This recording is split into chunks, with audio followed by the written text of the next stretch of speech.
WVTC Radio Detroit. You can find us on Facebook, YouTube, our website, www.wvtcradio.com, or download our WVTC app from the Play Store for Android users and the App Store for iPhone users.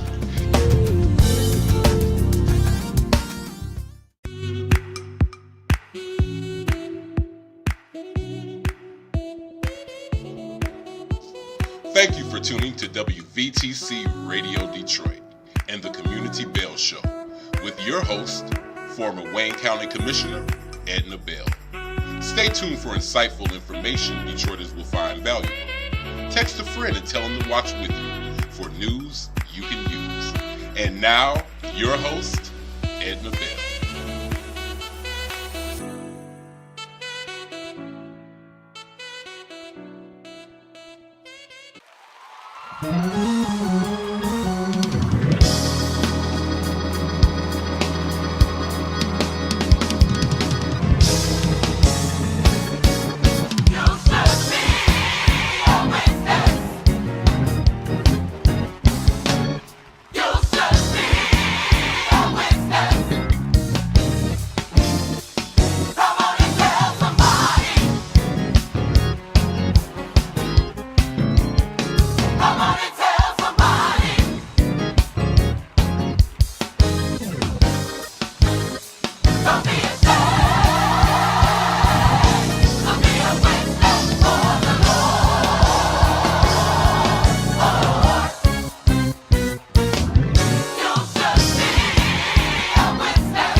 Hello, hello, hello. It is Monday, the first day of November.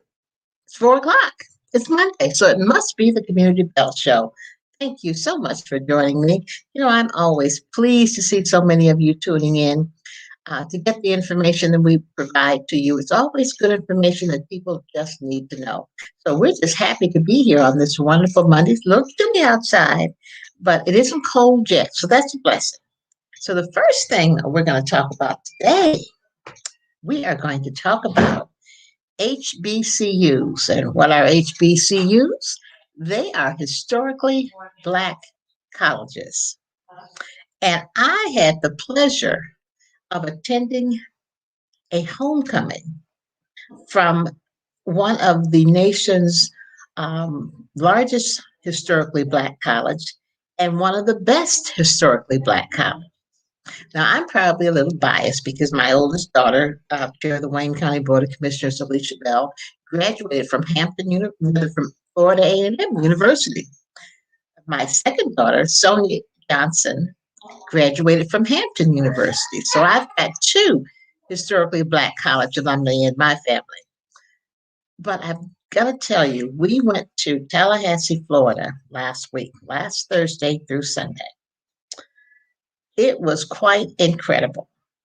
If you've never been to a historically black college homecoming, you just ought to go at least one time.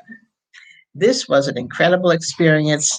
We flew into Tallahassee, Florida.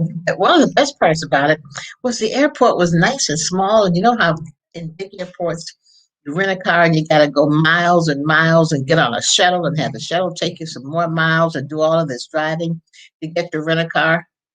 We walked right out of the airport across the street and there was the car. It was great.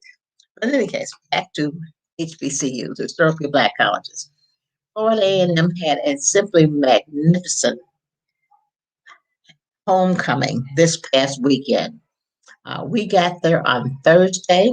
On Thursday, we went down to the university and just kind of drove around because everybody hadn't gotten there yet. Even though there were a lot of people, everybody had not gotten there yet. And another wonderful thing is one of my daughter's best friends. Her name is Angela Titwell. Grew up here in Detroit, graduated from Drew Middle School with my daughter Sonia.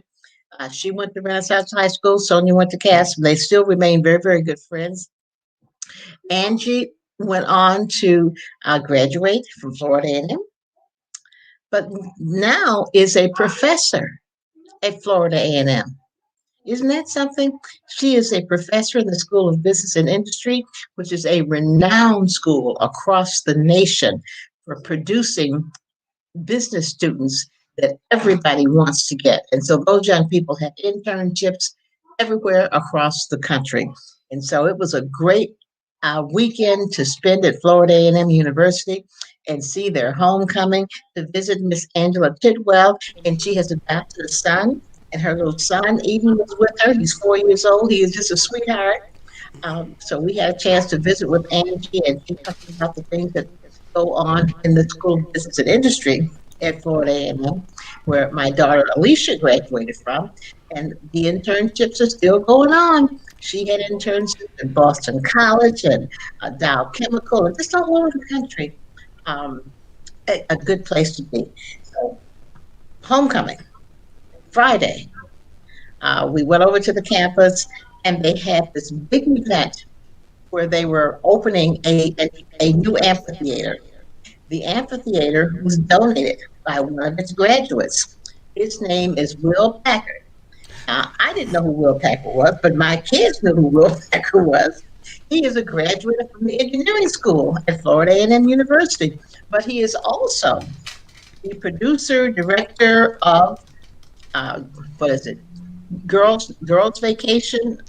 I hope I pronounced that's the right title, but also of there's a book by Steve Harvey, something about a man and knowing a man or something. Anyway, he's produced 2 movies. He's produced Girls Trip, Ride Along. That's it, Ride Along, Girl Trip. Girls Yes. Trip, Almost Christmas, About Yes. Last Night. He stomped the yard. Yes. He's done a lot. All sorts of things. In addition to producing the Oscars, he was wonderful. It was just such a wonderful event. But he donated all the monies to create this amphitheater that's almost in the middle of the campus for all sorts of events to take place. The Florida A&M, part of their marching band, the drum corps marched him in, and he had his guest. Smith, what's the young man Smith, who was a sports commentator. And I can't remember his first name either. Isn't this terrible? Anyway, they had lots of people. And who's a comedian? The little short guy who's a comedian. It'll come to me at some point. I'm going to have these celebrities, all these celebrities there. Would you say they're not in the jet? We knew everybody in the jet. We can't even know who all these people were. So it was a great event. He donated several millions of dollars to have this amphitheater in the middle of campus done, and it was really very, very special. They had vendors. I mean, there's just some of entertainment, and of course, on college campuses, you have the step shows when the sororities and fraternities show out in all of Was it their Kevin attire. Hart? Kevin Hart, thank you. Okay. Yes, see, you know. See, it's so wonderful to have a producer and director who knows how to do this stuff. Thank you, Sandy. Kevin Hart, yes, Kevin Hart was there, and it was just a great event. Historically black colleges do exceptionally well with their students, and they make sure these kids graduate. They don't just go there for the heck of going to school. They treat them and make sure they graduate, give them all the support they need. And we attended the game on Saturday. That was a whole nother world. I'm telling you. They had not had one for 2 years because of Right. COVID. Right. And so I'm thinking that almost half the people that ever graduated from there were there. There was as many people on the inside of the stadium as were on the outside. And the stadium might hold somewhere around 25 or 30,000 people. Yeah. But the ones that were not inside were outside tailgating. And they had some of the, you talk about tailgating, they had it's and big screen TVs and liquor bars and food bars and dessert bars. This was outside. I said, "Wow, I like these people. I want to be there free, and I like them." They tailgate. Yeah. But You it know, was, you've got people that are professional tailgaters. girl, I'm telling you, They never were go on the inside of the game. uh-uh. They stay These on the people outside. were outside for the Mhm. whole time, and it was quite in Florida. A&M won. They were playing Grambling. Uh, the Florida A&M Marching 100 band. Now, Grambling if is you good, want to too. see a band and hear a band, the Florida A&M Marching 100 has got to be the baddest in the world. They have performed all over the world, as a matter of fact. They were absolutely incredible. And not only did they have the Florida Marching 100, they had some alumni who came back to march with them. And the alumni Oh, came out, wow. and they could keep up just as well with those young people. It was quite an amazing, spectacular event. But they performed all sorts of great music, and the way they marched and the formations they did were just amazing. The Florida A&M Marching 100 were absolutely wonderful. The saddest note, though, was that Grambling, they played Grambling, the Grambling's marching band did not come. Grambling, Really? Because they unfortunately, are had, good. they're wonderful, but they had it, one of the young people was killed. One of the band members. They have had 2 shootings at Grambling, and one of their band members was killed. And so the Florida A&M, rather the Grambling band, did not come. They did send the drum section, but the band did not come. And so Florida A&M did a wonderful tribute to the Grambling band, and it was just a really moving tribute they did to the Grambling band and the young man who was killed, who was a member of the band. Yeah. And when That's you're in just the so band sad. like that, it's family. Yes, yes, they're It's family. family. It was just really very sad to hear that they had experienced 2 shootings on their campus. And so, unfortunately, their homecoming, um, they usually have it in the afternoon, of course. They changed their homecoming to 11:30 in the morning, so it would be done before late evening. And it's just real sad to have those kinds of things go on, because there are some people don't even go to the school who come and just destroy rather than build up. This weekend was a marvelous weekend.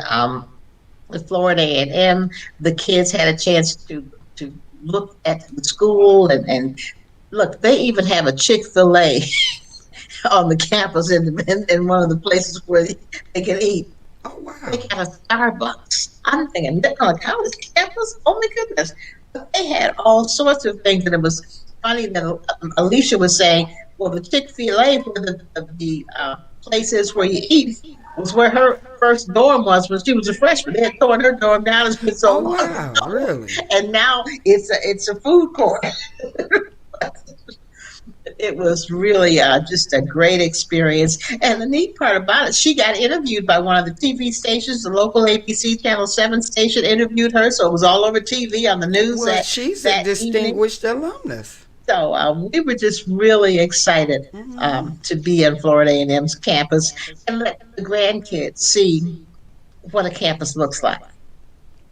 Because it's all in probably 2 square miles, if that big. But they're safe. They are in an environment where people will love them and support them and make sure they get whatever they need to succeed. And I wanted them to see that kind of environment, and to think about being a part of that kind of environment, Hmm. because it's nurturing. And Hmm. all the people and all the young people were so nice. I mean, they were, how are you? Where are you from? What do you do? Um, I mean, just so nice to all of us and the kids. What are you thinking about doing? What do you want to major in? And they would even give them contacts of somebody in the school that they could contact if they wanted to major in certain subjects. Oh, It was just okay. something. And we did get a response from the audience that said it's Stephen A. Smith. That's the Yes, that's sports thank commentator. you. See, You I'm telling you, we pointed. got some smart people here. Yeah, that's his name, Stephen A. Smith. I knew it was Yeah. something. But he was there, and he and Kevin Hart and the whole group put on a great show. Even Benjamin Crump was there, the attorney. Wow. He graduated from Florida State, which happens to be right across the street from Florida A&M. But he was there with the Florida A&M people supporting, and we had a great time. And I'll just mention one other name that everybody will know. Former Mayor Kilpatrick also graduated from Florida A&M and was on the That's right. football team. He was there also. And so we Oh, had okay. lots of people from Detroit and all over the country, actually, who were at Florida A&M's homecoming this past weekend, and it was quite a spectacle. I was just real pleased to have seen it. And all these years that my kids went down there, I never went to homecoming, so it was my first homecoming too. So I got a chance to see Oh, good for you. an Good for you. HBC homecoming, and it was well worth it. Well worth it. So I was pleased with that. Well, So you know now, we're gonna get our HBCU back here yes, in and we're going to Detroit. have an HBCU. The Yep, old we're Lewis gonna get College it of back. Business is now going Yep. to be an HBCU. For those of you who don't know about Lewis College of Business, it's located on Myers between 6 Mile and Curtis. It was there for ages, started by Viola T. Lewis, and it closed a few years ago. But we are getting our historically black college back here in the city of Detroit. It will be the only one in the state of Michigan. So that is just quite an accomplishment. So we're Yes. excited about that. And as soon as they get ready to open, we're going to have someone on the show to talk Yeah, about. they're gonna be on my show Oh, next in December. Yeah. Yeah. So we'll get them wonderful, on your wonderful. show as They will well. talk about this great Yeah. show. Yeah, we'll get them on your show. That's we love to have them. Yeah, That would be great. But historically black colleges serve a special purpose, and they do it very, very well. They they do it do. very, very well. So we're just really excited that we had the opportunity to go down and visit Tallahassee, Florida, and Florida A&M University, and visit the students and the staff. People just wander by and say, "Hey, where are you from? Well, what year did you graduate?" Well, I graduated this year. And young people, you think about coming down here. You can go to some of those other schools, but let me tell you, when I was down here, if I didn't have enough money to eat, some of those ladies who used to work in the cafeteria made sure I ate. Nobody went hungry. So you don't have to worry about any of that. The people will take care of you. They will nourish you, and you will get the best education under the sun. As you can Yep, see it's by like you Will never Packard. left your mama. Guess right. And Will Packard graduated in the engineering department. And here he is directing all these movies and producing movies and doing all these things in the film industry. So you never know where you're going to end up. And let me add this. We have our own local person. Bill Picard was also there. Bill Picard has Oh, donated okay. $1 million to Florida A&M for scholarships. Yes.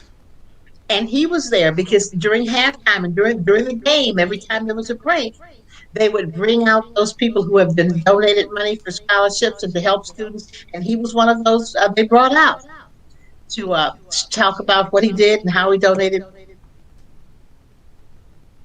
money to those students, all sorts of wonderful things. My daughter's a Delta. Her Delta group donated over $100,000 to scholarships and to support young people. And they had all these fraternities and all of those things doing that. So it was a great time. It was a great time. And I see some folks saying hello, hello back at you. Thank you. If folks Yeah, are who are yeah. watching and listen, adding, we love you. Got any questions? Just put it in the chat. We will respond. But it was just a great time. A great time. Now what we're gonna talk about. Tomorrow What's is happening election day. tomorrow? Tomorrow is election day. Don't talk to me about cold, too hot, too cold, too wet, too windy. None of that. Tomorrow is election day. So, as they say from the NAACP, take your souls to the poll. If you have not already cast your ballot via absentee, take your souls to the poll. You got all day and into the evening. A lot of y'all ain't working, excuse my language, but a lot of y'all ain't working, right? So, all y'all who are not going to work, go vote. Please go vote. So what we're going to do is talk about some of those elections in our local elections. We have local elections going on all over the place. Sandy lives in Farmington Hills. Mm-hmm. And we have Sandy our has an we're election having going an on. election tomorrow as well. They've got elections for mayor and city council, And a and there's the millage. public safety millage. Yep. And I'm sure that you're going to vote yes on the public safety millage, aren't you?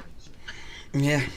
Aren't you? Got to have and especially we're hearing more and more about this side of 8 Mile in the news. Yes. Mm-hmm. So This was yesterday that I heard something about that Saturday night with you did, not you did, you did. Mhm. So yes, we need to approve that, and Yes. it's the mayor and the city council are up. Mayor Vicky Barnett is up for re-election, and I don't know who the other young lady is, The but other young lady is Gina Phillips, okay. is the other name. Mm-hmm. But the race is tomorrow. Go vote. Mm-hmm. Please go vote. It's a 2-year term for mayor. Please go vote. It's important to all of us So that you what's do that. going on in Detroit? Oh, girl. Before we get to Detroit, because I got a little list of stuff for Detroit, let me go to Southfield. Because Southfield has a mayor also race. Okay. They've got a mayor's race. There are two people running. The current mayor is Ken Cyber, and the Yeah. young lady who's running against him is, I think, is Twanya. I'm going to pronounce her right, Twanya Morris. For clerk, it's Sharita L. Hawkins and Wendy Webster Jackson are the two people running for clerk. Treasurer, Irv Lowenberg. And Irv doesn't have anybody running against him, so Irv is good. All He's good right. to He go. will be the Yes, new treasurer. I'm telling you, we know who the treasurer is going to be. Now, city council is interesting. There are 7 city council persons in Southfield, and they run at staggered times. So for this race, there are 4 people running whose term expired this year in 2021, and 4 people who will be elected, I should say. There are 8 people on the ballot. You'll vote for 4, and the ones with the highest vote total will be the ones who will win. Mm-hmm.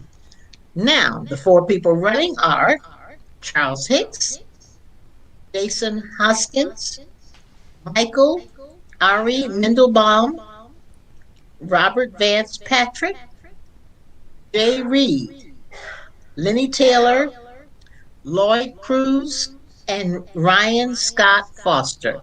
So you vote for the 4 people. You can only vote for 4 now. There are 8 people running. Don't mess up your ballot and vote for more than 4. No, no. You can only vote for 4, and the person who gets the highest votes will win. The other 3 persons whose term don't expire until 2023 are Daniel Brightwell rather, Myron Frazier, and Nancy Blanks. And I mention those names because both Daniel Brightwell and Myron Frazier Our people I worked with at Michigan, both of them worked at Michigan Bell. You know, Bell produced some people all over the Wow. place. They both, Myron was a district manager at Michigan Bell. And Daniel who? was an What's his accounting, name again? Myron Frazier. Okay. And Daniel Brightwell was in the accounting department. Both great African American men worked there. Are both retired now, but both of them I worked with at Michigan Bell. You never know who you're going to run into. You Mm-hmm. never know who and where you're going to run into someone. Well, those are the people running for the mayor, clerk, treasurer, and city council in Southfield. Before we go talk about Detroit, we're gonna take a break because we got a lot to talk about in Detroit. So we're gonna take a quick break, everybody. So everybody get your pencils out because you need to write some of this stuff down. And if you have any questions, just put it in the chat and we'll try to respond to you. But we're gonna see you after this message on this wonderful tune that Miss Rose is about to play. All And then right. we're We'll gonna be right back come back after and this talk song. about Detroit.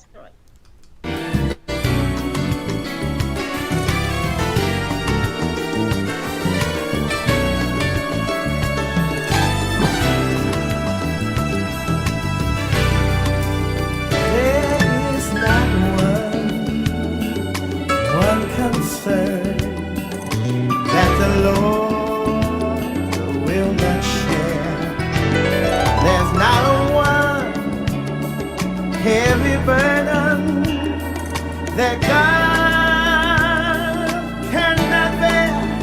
He'll take your hurts and your groans and make them his own.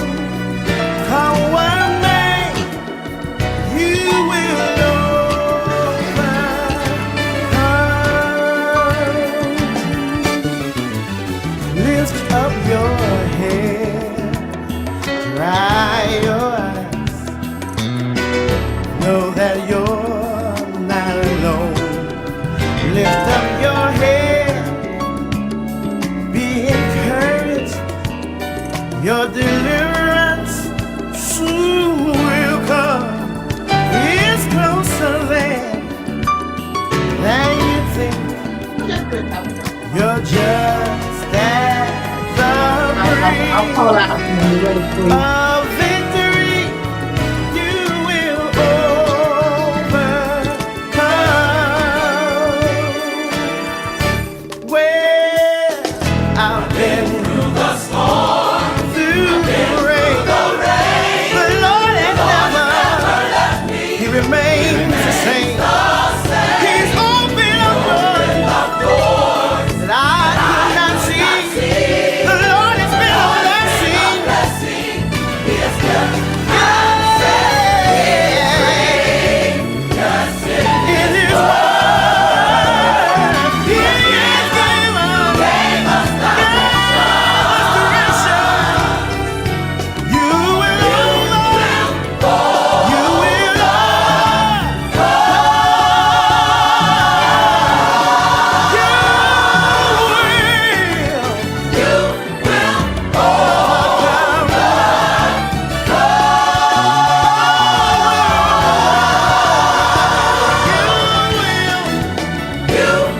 no matter what you're going through, God will deliver you. You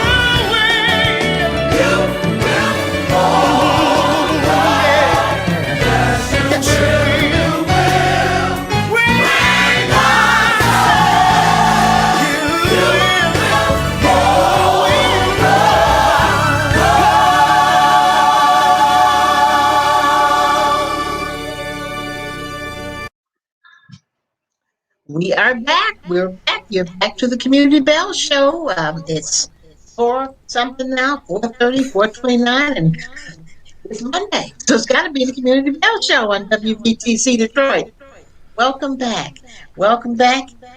Sandy Rose, our owner, and I are just talking about some stuff that you really do need to know. We just finished Mm-hmm. talking about the elections in Farmington and the elections in Southfield and how important it is that you go vote. And Mm-hmm. it's not like it's hard. You know it isn't hard. You can go to all sorts of places and vote. You've got from 7 o'clock in the morning till 7 o'clock at night to go vote. Do that, please. Please do that. And now, Detroit. Detroit's election is tomorrow, just like everybody else's in Michigan. And Detroit will be voting for the mayor, the city clerk, the city council, the police commission, the community district boards, and 3 proposals. So let's start with the first race. Mm-hmm. There are 2 candidates for mayor, current mayor, Mayor Michael Duggan, and the person who is challenging Michael Duggan is Anthony Adams. 2 persons. Choose one. I'm just saying. What'd you say? Choose. Just pick one. Just pick one. Not hard. Just pick one. This is not brain surgery, everybody. Pick Pick one. one. The city clerk. There are 2 people running. The term How many is for should I pick? 4 years. Let me see now. Let's just see. Pick one. One. Don't make this more difficult than it needs to be. Pick one. The 2 people running for clerk are the current clerk, Janice Winfrey, and a young man who's challenging her. His name is Denzel McCampbell. Pick one. Just one. Just one. Now, what does the clerk do? You probably think that all the clerk does is run elections. Wrong, wrong, wrong. The clerk also is the official record keeper of the city, of all the city documents. Mm-hmm. Hear what I say, all the city documents. The clerk is responsible for having a clerical person at every city council meeting there is, whether it be committee meeting or the full city council meeting. The clerk is responsible for having a clerical person there to record all of what goes on at those city council meetings. And then she must officially file those reports, keep track of those reports, make sure that they're available so that if anybody ever wants to see it, you can do that. So That's let's right. say something happened 2 years ago that you decided you want to see what happened at that meeting. The clerk's office has that information. So the clerk's office is elections, absolutely, and that's important. But it is also very important that we have a record of what happens at the city council table. What kind of ordinances they approve, how That's much right. money they approve on contracts for who, and who voted for For it, who who? didn't vote Yeah. for it. If you really want to know about all that, that is what the clerk does. She keeps the official record of all of those goings on. That's important. That is so important. So if you want to know about any ordinance, if you want to know about a contract that was $20 million and who voted for it and what it was for, all of that is in the clerk's office. They're responsible for that. No, Miss Bell, didn't last week, did the sheriff say that the city clerk had something to do with something that goes on in the courts as well? Now, that's the county clerk. Okay. That's the Okay. county clerk. We Okay. have a city clerk and we have a county clerk. All right. County clerk handles the She's not going up for on. re-election though. No, she is not. Okay. No, that's county clerk. City clerk is up for re-election, not the county clerk.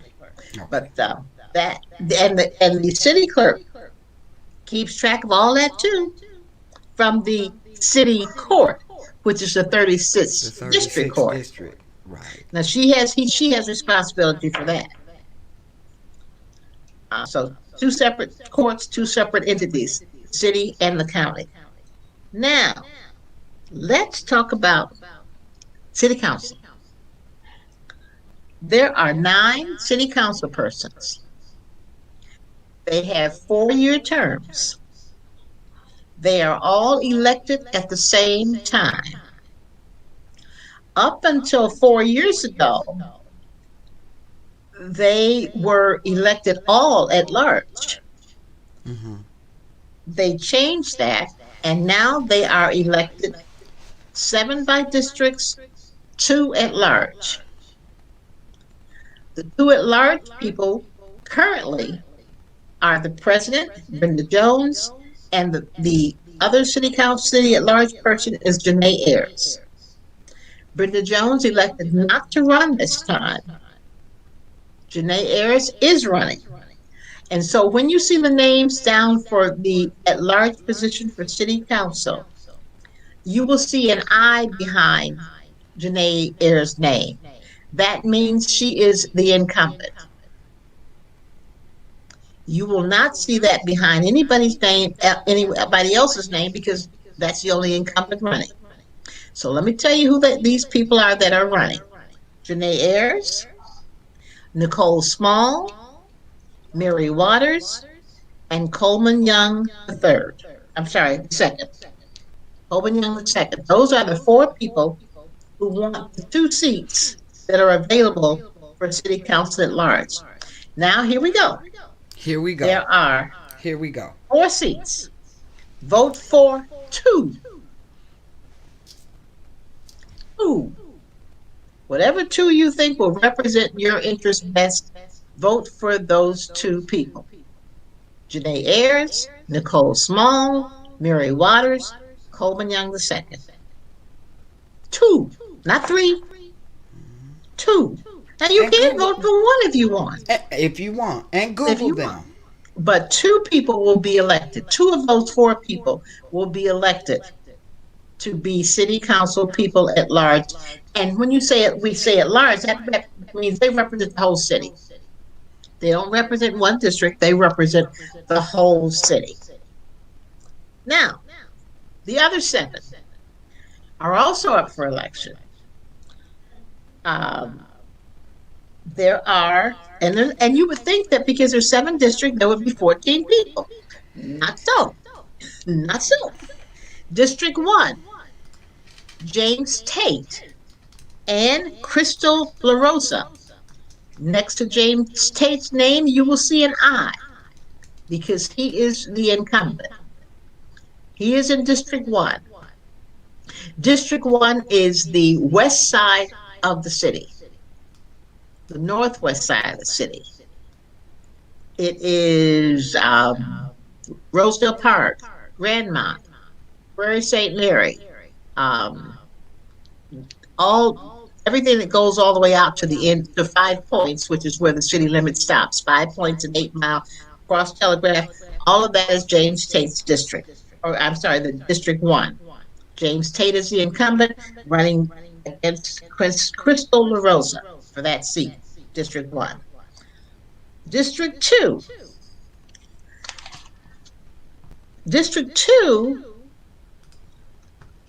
is, I call, it's kind of like the middle of the west side.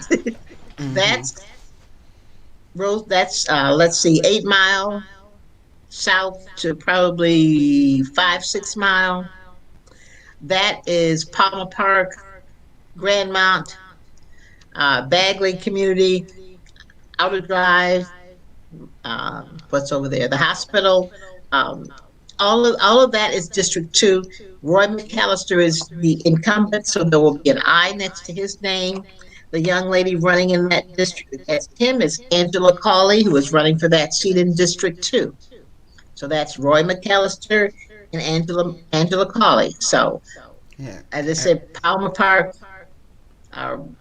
Sherwood Forest, Bagley Community, anything that's a south of 8 Mile and probably east of Greenfield, that's Roy McAllister, and that's the 2nd district.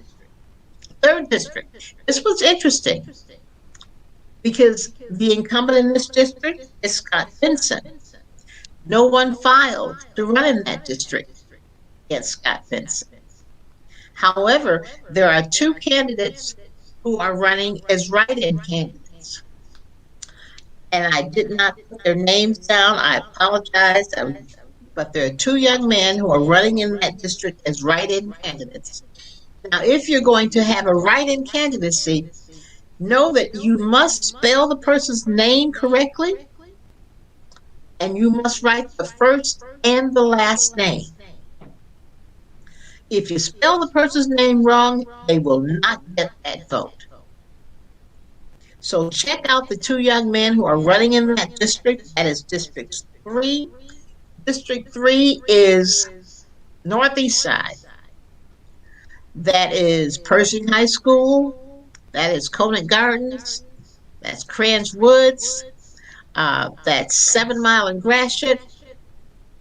That's all that northeast area is District 3. Scott Benson is the incumbent. He will have an I next to his name. There will not be anybody else's name on the ballot because nobody else filed to run in that district. So it will be blank. So if you're want to vote for somebody else, you must write those names in, and you must make sure you spell their names correctly. District 4. District 4 has no incumbent. That district is Far East Side. You're talking Jefferson Chalmers, Mack and Bewick, all of that part of the East Side, Indian Village, Connor, where the new Jefferson Avenue plant is. You're talking Harper and Van Dyke, and well, maybe Harper Van Dyke might be Benson, but further down, you're talking everything that goes from, let's say, the Boulevard east to Grosse Pointe, and you're talking that is a District 4. The names are Latish Johnson and Michael Elmrick. Yeah, I have ML Elric, and I Yes. think he's a newscaster reporter. He's a former newscaster. Yes, he was the one that. Letitia Johnson. And Letitia Johnson is the other young lady who's running. Those are the two people in that district. There is no incumbent in that district. Okay. Yes. That's District 4. District 5. District 5 is the east side of downtown, the old Miller High School, Martin Luther King Jr. High School, the Boulevard, Eastern Market, all of that downtown area, up to let's say Midtown, some of Wayne State University on the Detroit on the east side. That's District 5. That is Mary Sheffield. Mary Sheffield has no challengers. She has no one who is writing in, and she had no one who filed against her. She is the incumbent. She will be elected. I can tell you that. She's the only one I can tell you definitely will be elected because there's nobody else running in that race but her. Mary Sheffield, and she happens to be the youngest council person. And she's doing a really good job. She really is a good young lady. I'm just real proud of her. Real proud of her. But Mary Sheffield, that's the 5th district. Okay, sixth district. 6th district is what we would call Southwest Detroit. Western International High School. What used to be the Chatsey High School area before they tore Chatsey High School down. The area that's over Ecorse Road, where you don't think it's Detroit, but it really is. It borders Taylor and River Rouge and all of those areas, but it's still part of Detroit. It borders Ecorse, Southwest Detroit, where all the plants, many of those plants, Ford Motor Company, Marathon Oil. Now that's a heavily Hispanic area? That is a heavily, yes. That's what it's known for also, and that's where the new bridge is being built, the new Gordie Howe Bridge. That's District 6. There is no incumbent in that district. The incumbent decided not to run. So the two people running in that district are Hector Santiago and Gabriela Santiago Romero. Two people, Hector Santiago and Gabriela Santiago Romero. That's District 6. Then the final district is District 7. The incumbent, there is no incumbent in that district. And so there are two people running in that district. District 7 is the aviation subdivision. for Cody High School, for the McKenzie High School used to be, some of what of Russell Woods, if you know what Russell Woods is. So it's west to the Dearborn city limits and to the city limits on Bedford on the west. That is District 7. Fred Durhall, the third, is running in that district, and Regina Ross is running in that district. So you have two people who neither of them are incumbents running in that district. That's District 7. So that is City Council, Clerk, and Mayor. You're not done yet. Hold on. We got police commissioners now. Police commissioners. There's nobody running in District 1. So I'm going to assume somebody's going to be a write-in candidate in District 1. There'll be no name on the ballot. So somebody will be writing in District 1. District 2, Linda Bernard and Lavish Williams are running in District 2. District 3, Cedric Banks is running in District 3 for police commissioner. In District 4, Willie Bell, no relationship to Edna Bell, although my father-in-law's name was Willie Bell. Isn't that incredible? And a gentleman by the name of Scott Bowman. So Willie Bell and Scott Bowman in District 4. District 5, Willie Burton. He has no challenger, so he will be reelected. District 6, Lisa Carter. There's no running against her. And District 7, there's nobody on the ballot in District 7. So that will probably be somebody who will write in District 7. And I know somebody in District 1, which is the far northwest side, where Councilman Tate is, Rosedale Park, Grandmont, all of those areas over there. There are 3 very well qualified people running in that race, and so any one of those will be fine. But I don't know the ones running in District 7. So that is police commissioner. Oh, we're not done. We got more. We've got community advisory council. There are 2 elections for Community Advisory Council, one in District 4. A young man by the name of Dennis Bryant is running in that race. And District 7, there are 2 people in that race, Bobby Johnson and Clinton Top. Community advisory boards were created, I want to say, probably 15, 20 years ago. And their role is to help the city and the city council have some connection. And typically what happens is that if something is going to happen in those districts, the community advisory boards have an obligation to relay that information to the people in that district, but they also have a responsibility to say to the city council whether my people like this or not, and the city council has listened to them, and the mayor. So those are community advisory councils. And then the last thing are, we're not done, proposals. Now, there's some proposals on here that I have not a clue what they mean. I did my best to get some information. Alicia, can you come, please? I'm calling Commissioner Bell because there's one of these proposals that has to do with, it's called it's a hallucinogenic plant. And they want to make this plant legal. Can you tell us, Commissioner Bell, what this is? It will make it a lower offense.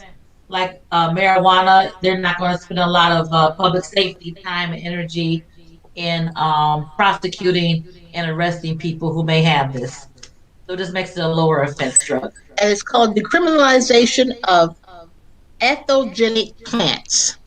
And what I've been told is that these ethogenic plants could be mushrooms, can somehow give you some euphoric feeling if they do something to the mushrooms.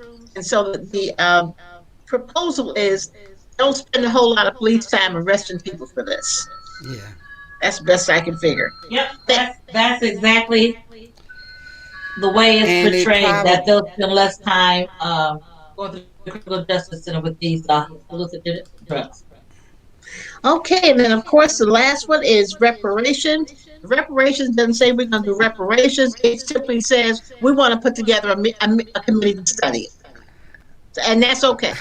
I think that's wonderful. So vote yes. And I know I'm not supposed to tell you to vote yes or no, but vote yes on that one. And then the other one is to allow an initiative where people can vote on how the city appropriates funds. I'm not sure I'm crazy about this because that's what we elect the city council to do. And so we'll see what happens with that one. But that's proposal R is reparations, and proposal S allows for people to be able to vote on how funds are appropriated. So those are your three proposals. That's the city of Detroit, that's Southfield, that's Farmington Hills. A lot of stuff going on, everybody. So please go vote. We're running out of time, but I just want to make sure you get a feel for what's going to be on the ballot tomorrow. Go vote. Yeah. Go vote. Google Go your vote. ballot.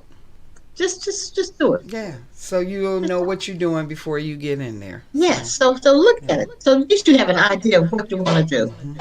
You can take Thank the you, scrap Madam paper Sandy Rose. Appreciate you helping me out today. Thank you. And sharing with me it was Stephen Smith and Kevin Hart. Right. But I saw and didn't know who I was saying. Grandkids knew it, but I knew what they were. Thank you, everybody, for tuning in to the Community Bell Show today. Hopefully, the information was helpful to you. We'll see you next week. 4 o'clock, All right. same time, same place. WVTC Radio, best in town. Take care, All everybody. right. Love you. See you later. All righty.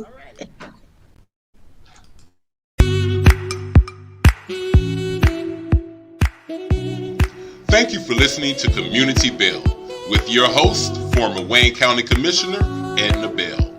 This broadcast was brought to you by WVTC Radio Detroit.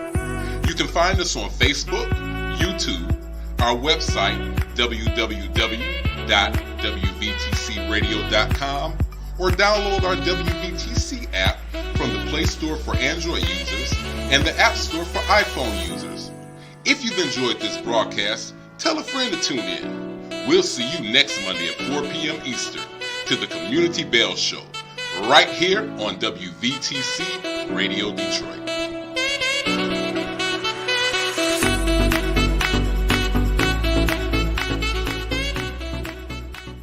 You're listening to WVTC Gospel